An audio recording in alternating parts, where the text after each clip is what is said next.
Ever feel like after a holiday your brain's still on pause, even though the world expects you to press play? That moment when the emails start again, the deadlines creep back in and your body says, wait, I'm not ready. Or the calendar says it's go time, but you don't feel ready to start the new year, new term, or, well, anything. If you're neurodivergent, that's not laziness or lack of discipline. It's your nervous system needing a bridge, a gentle re-entry. I'm Lucinda, and today we're talking about how to find your flow again without forcing it. The slow start isn't failure, it's regulation. I want to start by being super clear. You're not behind. Unlike the neurotypical, our brains don't flip from rest to routine like a switch, especially for neurodivergent minds, autistic, ADHD, AUDHD, and those with dyslexia, dyscalculia, and dyspraxia, and more. We thrive on rhythm and predictability. When that rhythm breaks, we need time to find our beat again. Think of it like wading into the ocean. If you rush in too fast, the shock knocks the air from your lungs. But if you take your time, let the water touch your feet, your calves, your knees, your body adjusts. And that's how re-entry works for us. Step 1, start by noticing. Before you add anything, pause and notice. What's the texture of this moment? What does your body feel like? Are you jittery, flat, foggy, energized but scattered? There's no wrong answers. Awareness is the start of regulation. Sometimes I begin by writing one word that describes my internal weather. Heavy, sparkly, dull, buzzy. Naming it brings me back into relationship with myself. And that's incredibly important for me as I'm often lost in mental activity, and this helps me to connect to my body and what I'm experiencing. Step 2, rebuild the environment before the routine. When you think of getting back on track, your mind might jump to a to-do list. But for neurodivergent people, the environment often needs to be at the top of that list. So before opening your planner, ask, what sensory signals tell my brain that I'm in focus mode?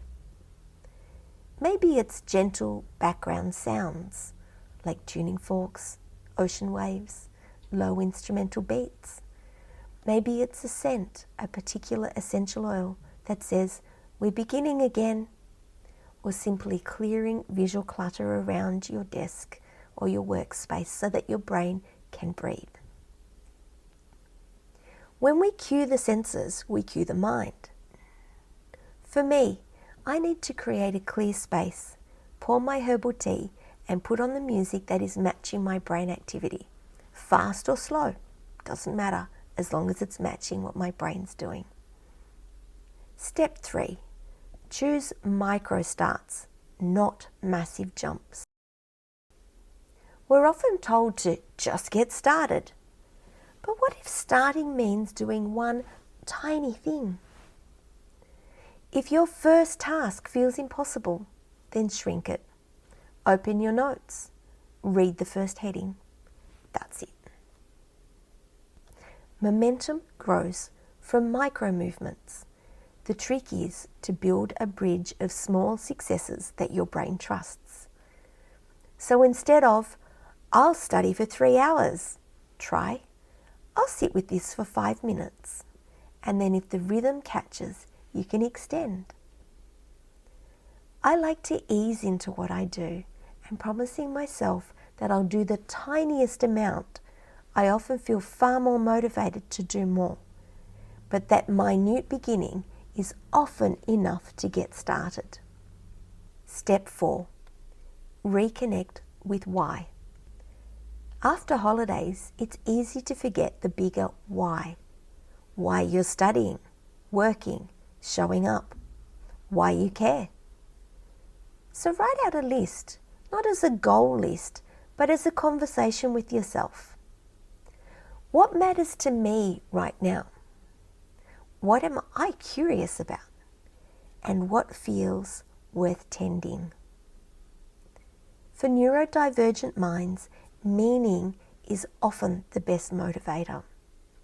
When we reconnect to it, we move from pressure to purpose.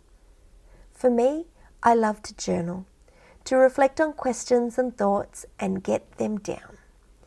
You might like to write with flow, do a brain dump, or create a mind map. Final thoughts. So if you're easing back into routine and it feels messy, that's okay. You're not starting over, you're continuing the rhythm of being human. Give yourself permission to begin softly. And if you'd like help calming your senses or centering before you begin, you can try my Soothing Sounds playlist. Each 10-minute soundscape is designed for gentle focus and sensory balance. And if you enjoy reflections like this, subscribe and join me here. Because being different isn't wrong. It's another way of finding flow.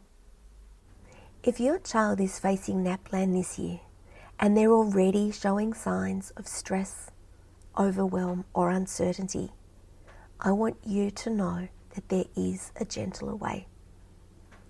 I'm running small online NAPLAN Prep Groups designed specifically for neurodivergent Year 3 and Year 5 students.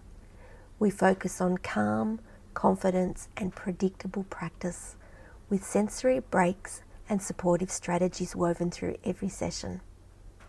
If your child needs a softer, more encouraging approach to NAPLAN, you'll find the details and booking links at my tutoring website, tutoring.lucindacurran.com. I'd love to support your child to feel steady and capable.